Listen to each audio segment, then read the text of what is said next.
Hello, everyone. John Scarborough here.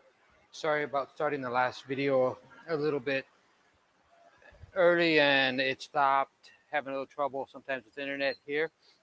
I just wanted to share a little bit with you guys on what we are doing here tonight. Rebecca is got a few sessions of things, but what's going on right now is she's counseling a family that has been married for a while, have had a legal wedding, but they want to do that wedding in the church, and so they're preparing for that. She's doing a little bit of premarital counseling with them, and they will have their wedding next week here. And I just wanted to share with you guys a little bit of what Rebecca's working on and show you that uh, she really has a love for these people and working on helping them through different experiences in life and just loves the opportunity to share with these people in so many facets.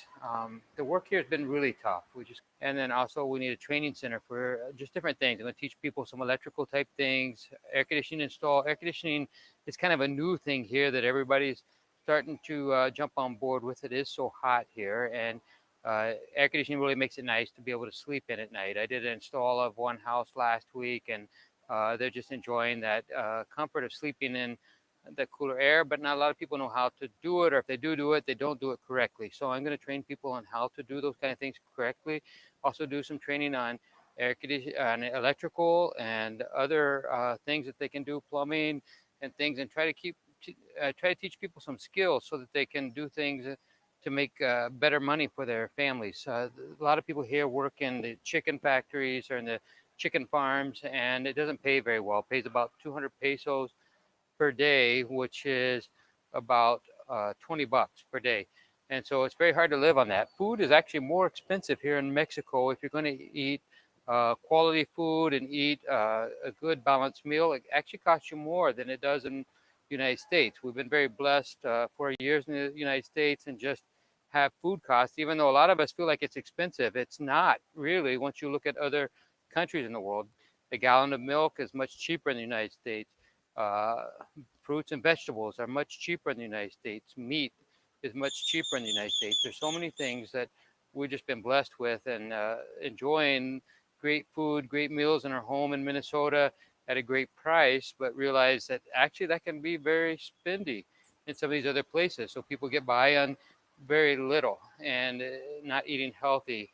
There's also problems here with water and the water that the people use out of the ground. Our town only has 2 hours of water service per day, and you need to store that up in a tank and try to use that for the day. But it's not, most people don't have a big enough tank to store up enough water. We're fortunate that we have a couple of tanks. We have one on the ground, we have one on the roof at the church, and so we're able to use that water without using the shallow ground well water like a lot of people are doing. But for a while, we didn't have an option with that. The town water was just completely shut down, was broken. There was no water flow. So we were using shallow well water for our showers and things like that. Obviously, not drinking that, but I even took a sample of that back to Minnesota with me, took it to a laboratory and had it tested. It had things like E. coli in it, other harmful things in it. But some people are actually drinking that water and doing things like that. But so we're here. You have almost all the kids are taking a pill on a regular basis to kill the bacteria. They call it to kill the bugs in their stomach, but that's really not a way to live. You don't want to be taking pills all your life and killing bacteria that you could just prevent from being in your water. Now, where we're building our uh, house, we actually were able to have a deep water well drilled. We're down about 70 feet or so, I think. So the water there is much purer and much cleaner. And we're a little ways away from the center of town where it doesn't have all the pollutants flowing into it. There's just a lot of things that I've realized people don't know how to take care of the water. So we want to train them on things like that. Also, in that garage structure, Rebecca can do cooking classes and things like that to teach people how to eat healthy, balanced meals, get the proper proteins, get the proper things that you need, fruits and vegetables, get the proper vitamin balance in your meals. And so it's going to take some time of being able to do those things, but also it's our living condition right now is just a bit uncomfortable. And we're living in the backside of a church, has a small apartment, and our family's living in there. It does have a bathroom and everything, but then we have a kitchen on the front side of the church. So we have to walk through the church to get to the kitchen. The refrigerator does not keep proper temperature. It's running at about 50 degrees Fahrenheit, which the food spoils pretty fast. So we can't keep a lot of food in there. We have to uh, just not keep a lot in there, shop a little more often. We end up throwing away some stuff because obviously at that temperature, it's not going to last very long. So we got a lot to work on. And that little lady you see there working with this family, she just is really working hard. And I want to get this garage done first. Most of us wouldn't want to live in the garage for very long, and hopefully we won't do that very long, but we just need to get something up that's just a little more basic, get it done quickly, and get moved out of the back of the church. We can have a kitchen. We'll have a kitchen in the garage. We'll have a bathroom and things like that. We need extra things like that anyway for when we have YWAM teams or have other outreach teams come down. It just gives us an opportunity to have other places for people to shower and things like that. Also here, a lot of times our outreach teams sleep in hammocks, so it's just easy to throw up a lot of hammocks into the rooms. Most people here do not sleep in beds. They do sleep in hammocks. Some people do sleep in beds. We're fortunate we have some beds, and some nights I'll sleep in a hammock just so that more room for my family or Rebecca will. We just can't fit enough beds in the little apartment that we have for myself and Rebecca and all the kids, but we get by. We're doing fine.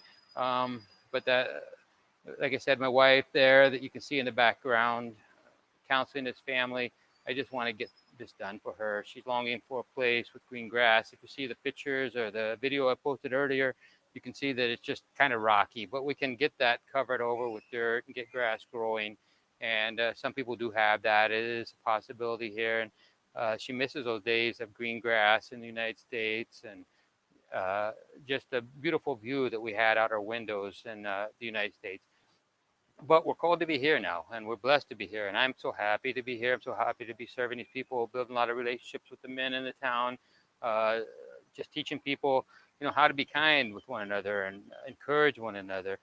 Right now is also the political season in town, so every once in a while you might hear a firecracker going off in the background. They're shooting off bottle rockets to call their different party meetings tonight.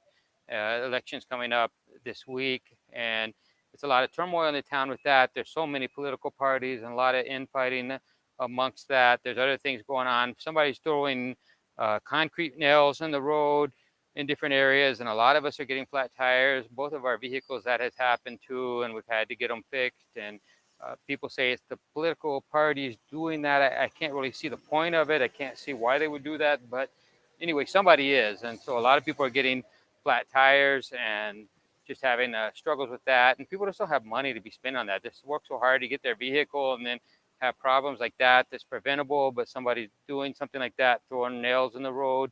And it's happening to a lot of people. I'd say at least 100 people in the last 2 weeks have had flat tires from the nails in the road. It's just something that we want to see things overcome. We want to see people stop doing things to hurt one another and love one another and take care of one another.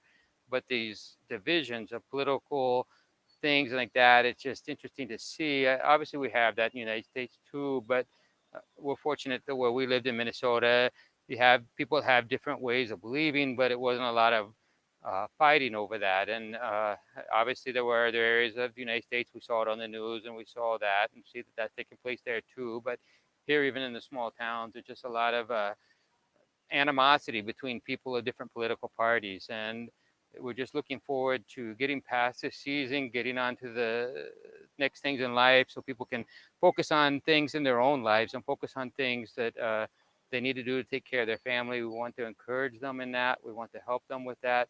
The church is doing great. When we first came here, we were probably about 20 people a Sunday in the service. Now we're up to about average of 70 people per Sunday.